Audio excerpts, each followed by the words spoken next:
नवरात्रीचे दिवस सुरू आहेत आणि काल अशा काहीतरी गोष्टींचा वेगळाच डाऊट असतो आपल्याला. पण जेव्हा त्या गोष्टी स्वतः सोबत होतात तेव्हा प्रश्न पडतो की म्हणजे ते नक्की खरं होतं या काय होतं, म्हणजे काही समजतच नाही, बोलायला शब्दच नाही उरत की तो एक्सपिरियन्स जो झालाय तो एक्सप्रेस तरी कसा करावा. तर झालं असं की जेव्हापासून नवरात्री सुरू आहे तेव्हापासून मला ना खूप हेवी फील होतं, जसं माझ्या मनावर खूप मोठा भार आहे, माझ्या डोक्यावर खूप मोठा भार आहे, माझी बॉडी खूप हेवी फील करत होती. तर मी म्हणजे नॉर्मल कॅज्युअलीच घेत होते या गोष्टीला. मला वाटलं की ठीक आहे, काही ना काही डिझिनेस असेल. काल मी नेहमीप्रमाणे भाजी आणण्यासाठी खाली गेली. मला थोडी भाजी घ्यायची होती, ती घेतली आणि मी चालत रस्त्याने येत होते.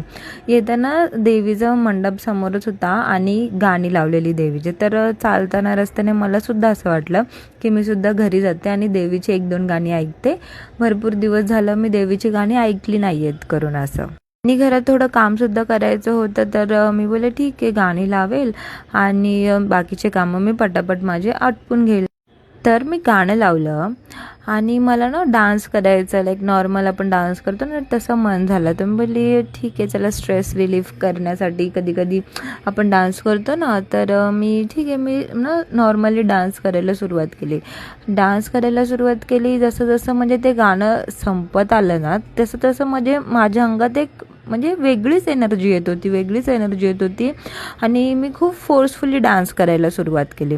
एक गाणं संपलं, दुसरं गाणं सुरू झालं, सेम देवीचंच गाणं लागलं आणि आधीचे जे गाणं होतं ना त्याला ना फक्त ऑडिओ होता, काही व्हिडिओ दिसत नव्हता. दुसरं जे गाणं लागलं त्याच्यामध्ये देवीचा एक फोटो आला आणि तो फोटो बघून आणि ते गाणं ऐकून मला अचानक काय झालं समजलं नाही. म्हणजे जो एनर्जीचा फ्लो माझ्या अंगात आला तो मी एक्सप्रेस नाही करू शकत. मला असं वाटत होतं की माझी बॉडी फक्त मूव्ह होती आणि माझ्या फेसमध्ये, माझ्या बॉडीतलं जेवढं रक्त आहे ना ते माझ्या तोंडात जमा झालं आहे आणि ते माझ्या तोंडातून सळसळ करत नुसतं माझ्या तोंडातून ते रक्त पळतं आहे. आणि मी एकदम बेभान झाले आणि एकदम बेभान होऊन मी आईच्या समोर विनवण्या करू लागले आणि ते गाणं संपलं. मी कशीबशी तरी सोफ्यावर बसले आणि आमच्या शेजारी ज्या काकू राहतात त्यांना कॉल केला. मी त्याला झालेला प्रसंग सांगितला आणि हे पण सांगितलं की ज्या समोर नवीन काकी राहायला आलेल्या आहेत त्यांच्या अंगात वारं येतं म्हणून. आणि मी हे बोलायला आणि त्या काकी समोरून यायला एकच वेळ झाली